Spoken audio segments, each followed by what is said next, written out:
The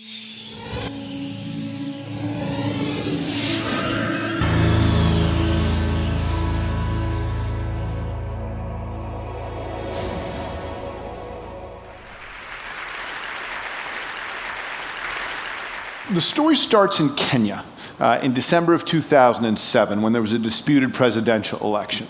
And in the immediate aftermath of that election, there was an outbreak of ethnic violence. And there was a lawyer in Nairobi, Okola, who some of you may know from her TED Talk, who began blogging about it on her site Kenyan Pundit. And shortly after the election and the outbreak of violence, the government suddenly imposed a significant media blackout. And so weblogs went from being commentary as part of the media landscape to being a critical part of the media landscape in trying to understand where the violence was. And Okola solicited from her commenters more information about what was going on, and the comments began pouring in, and Okola would collate them, she would post them, and she quickly said, "It's too much. I could do this all day, every day, and I can't keep up. There is more information about what's going on in Kenya right now than any one person can manage. If only there was a way to automate this." And two programmers who read her blog held their hands up and said, "We could do that." And in 72 hours, they launched Ushahidi. Ushahidi, the name means witness or testimony in Swahili, is a very simple way of taking reports from the field, whether it's from the web or critically via mobile phones and SMS, aggregating it and putting it on a map. That's all it is, but that's all that's needed, because what it does is it takes the tacit information available to the whole population. Everybody knows where the violence is, but no one person knows what everyone knows. And it takes that tacit information and it aggregates it and it maps it and it makes it public. And that maneuver, called crisis mapping, was kicked off in Kenya in January of 2008. And enough people looked at it and found it valuable enough that the programmers who created Ushahidi decided they were going to make it open source and turn it into a platform. It's since been deployed in Mexico to track electoral fraud. It's been deployed in Washington, D.C. to track snow cleanup. And it's been used most famously in Haiti in the aftermath of the earthquake.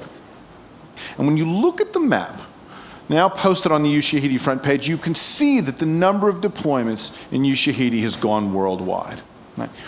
This went from a single idea and a single implementation in East Africa in the beginning of 2008 to a global deployment in less than 3 years. Now, what Okola did would not have been possible without digital technology. What Okola did would not have been possible without human generosity. And the interesting moment now, the number of environments where the social design challenge relies on both of those things being true. That is the resource that I'm talking about. I call it cognitive surplus, and it represents the ability of the world's population to volunteer and to contribute and collaborate on large, sometimes global projects. Cognitive surplus is made up of two things. The first, obviously, is the world's free time and talents. The world has over 1 trillion hours a year of free time to commit to shared projects. Now, that free time existed in the 20th century, but we didn't get Ushahidi in the 20th century. That's the second half of cognitive surplus. The media landscape in the 20th century was very good at helping people consume, and we got, as a result, very good at consuming.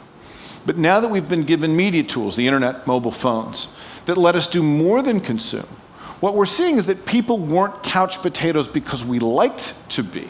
We were couch potatoes because that was the only opportunity given to us. We still like to consume, of course, but it turns out we also like to create and we like to share. And it's those two things together, right?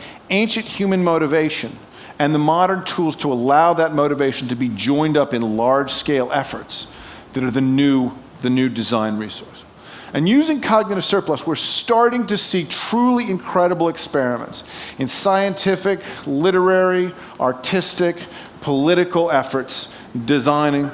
We're also getting, of course, a lot of LOLcats.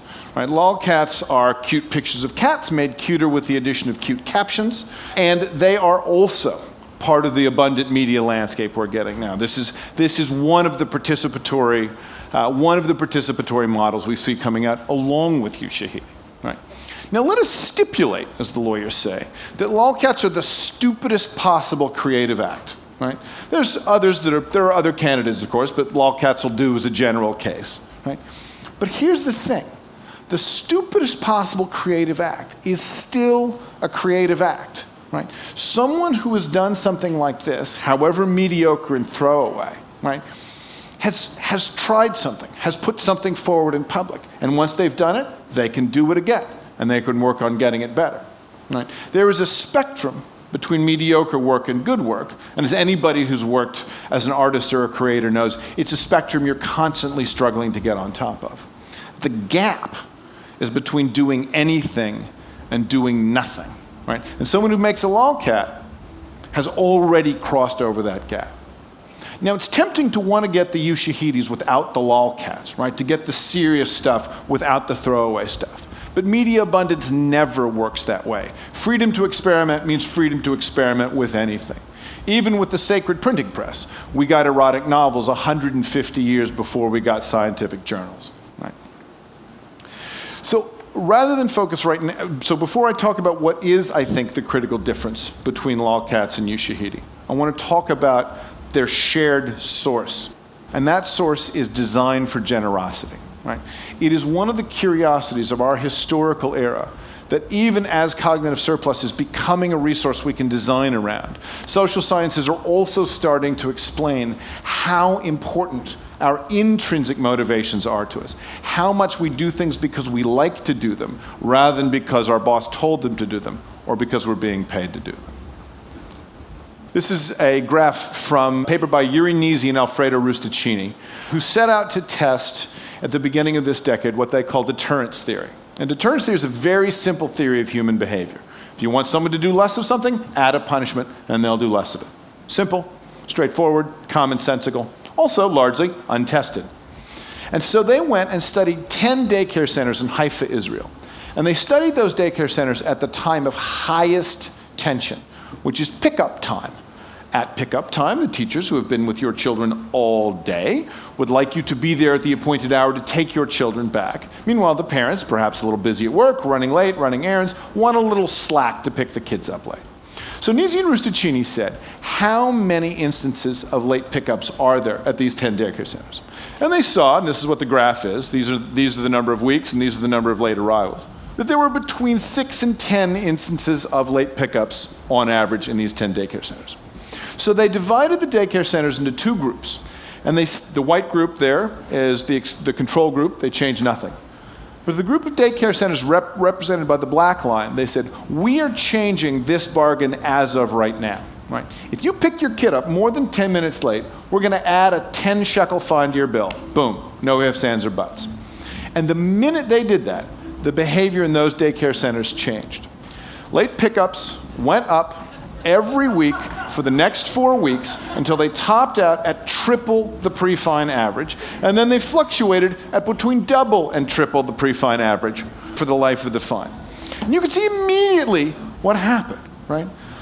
The fine broke the culture of the daycare center.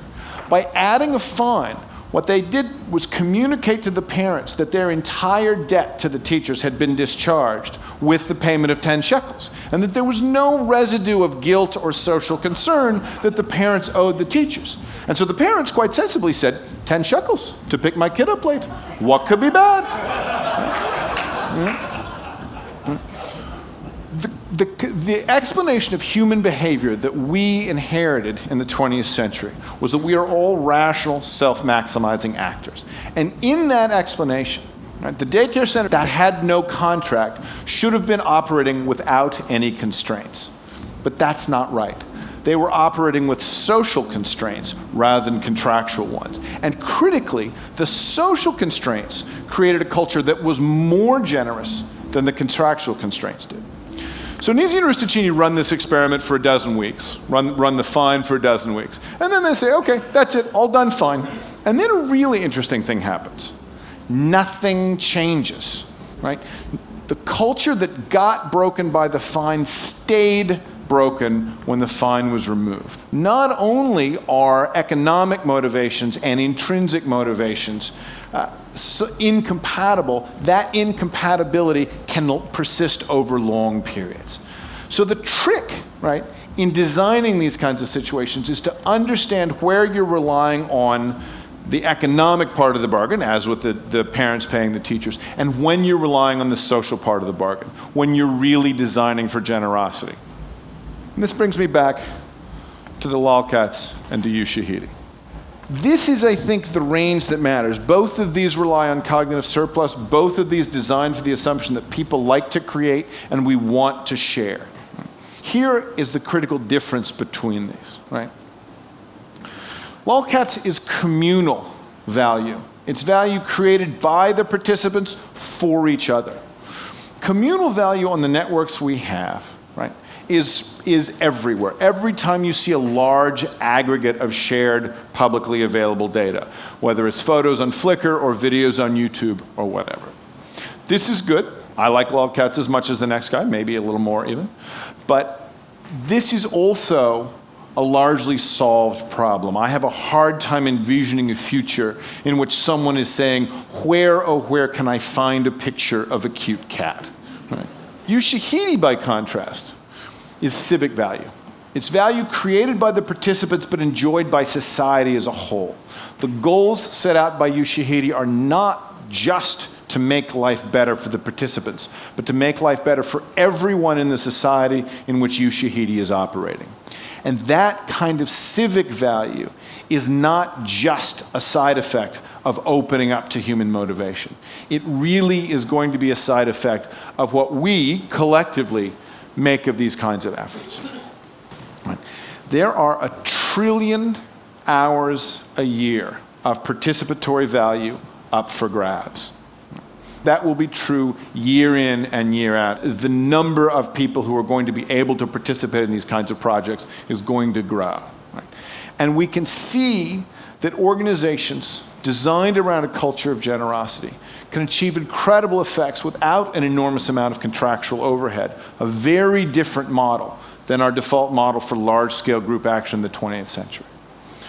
What's going to make the difference here, right, is what Dean Kamen said, the inventor and entrepreneur.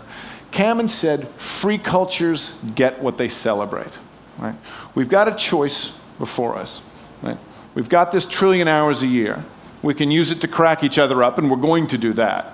That we get for free. But we can also celebrate and support and reward the people trying to use cognitive surplus to create civic value. And to the degree we're going to do that, to the degree that we're able to do that, we'll be able to change society. Thank you very much.